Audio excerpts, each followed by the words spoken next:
एक बार की बात है, जंगल में बहुत तेज हवा चल रही थी। तेज हवा से बचने के लिए एक सियार पेड़ के नीचे खड़ा था और तभी उस पर पेड़ की भारी शाखा आकर गिर गई। सियार के सिर में गहरी चोट लगी और वो डर कर अपने घर की ओर भाग गया। उस चोट का असर कई दिनों तक रहा और वह शिकार करने नहीं जा सका। खाना न मिलने से सियार दिन प्रतिदिन कमजोर होता जा रहा था। एक दिन उसे बहुत तेज भूख लगी थी और उसे अचानक एक हिरण दिखाई दिया। सियार उसका शिकार करने के लिए बहुत दूर तक हिरण के पीछे दौड़ा, लेकिन वह बहुत जल्दी थक गया और हिरण को नहीं मार पाया। सियार पूरे दिन भूखा प्यासा जंगल में भटकता रहा, लेकिन उसे कोई मरा जानवर भी नहीं मिला जिससे वह अपना पेट भर सके। जंगल से निराश होकर सियार ने गांव की ओर जाने की ठानी। सियार को उम्मीद थी कि गांव में उसे कोई बकरी या मुर्गी का बच्चा मिल जाएगा जिसे खाकर वह अपनी रात काट लेगा। गांव में सियार अपना शिकार ढूंढ रहा था, लेकिन तभी उसकी नजर कुत्तों के झुंड पर पड़ी जो उसकी ओर आ रहे थे। सियार को कुछ समझ में नहीं आया और वो धोबियों की बस्ती की ओर दौड़ने लगा। कुत्ते लगातार भौंक रहे थे और सियार का पीछा कर रहे थे। सियार को जब कुछ समझ नहीं आया तो वह धोबी के उस ड्रम में जाकर छुप गया जिसमें नील घुला हुआ था। सियार को न पाकर कुत्तों का झुंड वहां से चला गया। बेचारा सियार पूरी रात उस नील के ड्रम में छुपा रहा। सुबह सवेरे जब वह ड्रम से बाहर आया तो उसने देखा कि उसका पूरा शरीर नीला हो गया है।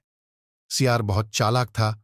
अपना रंग देखकर उसके दिमाग में एक आइडिया आया और वह वापस जंगल में आ गया।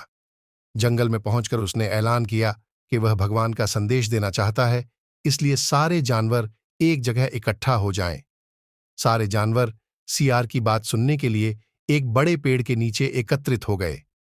सियार ने जानवरों की सभा में कहा, क्या किसी ने कभी नीले रंग का कोई जानवर देखा है? मुझे ये अनोखा रंग भगवान ने दिया है और कहा है कि तुम जंगल पर राज करो। भगवान ने मुझसे कहा है कि जंगल के जानवरों का मार्गदर्शन करने की जिम्मेदारी तुम्हारी है। सभी जानवर सियार की बात मान गए। सब एक स्वर में बोले, कहिए महाराज, क्या आदेश है? सियार ने कहा, सारे सियार जंगल से चले जाएं, क्योंकि भगवान ने कहा है कि सियारों की वजह से इस जंगल पर बहुत बड़ी आपदा आने वाली है। नीले सियार की बात को भगवान का आदेश मानकर सारे जानवर जंगल के सियारों को जंगल से बाहर खदेड़ आए। ऐसा नीले सियार ने इसलिए किया क्योंकि अगर सियार जंगल में रहते तो उसकी पोल खुल सकती थी। अब नीला सियार जंगल का राजा बन चुका था। मोर उसे पंखा डुलाते और बंदर उसके पैर दबाते।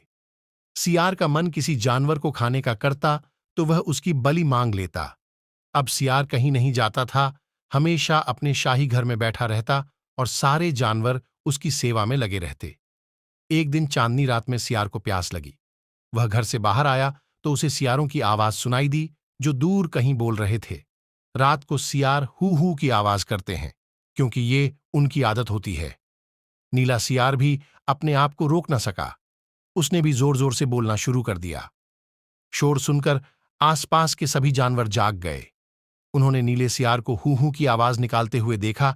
तब उन्हें पता चला कि ये एक सियार है और इसने हमें बेवकूफ बनाया है। अब नीले सियार की पोल खुल चुकी थी। यह पता चलते ही सारे जानवर उस पर टूट पड़े और उसे मार डाला।